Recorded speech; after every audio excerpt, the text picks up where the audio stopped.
This is the end of the pre-war turn 9. There's been a lot of activity, diplomatic and military. First thing, diplomacy-wise, the United States played their invade intervene card, which allowed them to send air units from their alerted forces into the Iranian airspace. Now, the Russians didn't really do anything epic diplomatically, but they're really forcing their hand now. Oh yeah, and before anyone mentions the fact that I've seen you playing with Soviet air units in Iran, that was a mistake, because the Soviet invade and intervene card hadn't been played at that point. Due to diplomatic changes, Iraq has gone onto the side of the US. And anything else? No, no great diplomatic moves apart from that.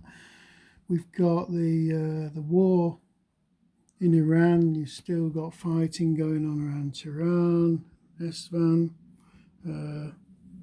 The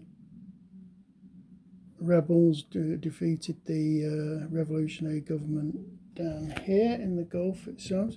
The Syrians have moved a expeditionary force across the border into Iran, freeing up rebel Iranian units to move forward. You've got, although Syria is active, they didn't actually make a move last turn, which is more because I forgot about it.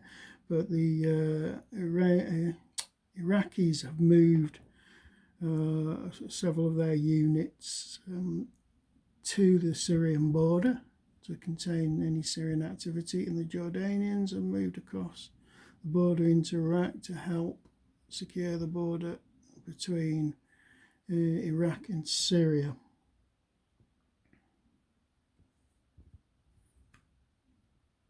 So there's been quite a few American air missions. They've flown cratering missions, ground support.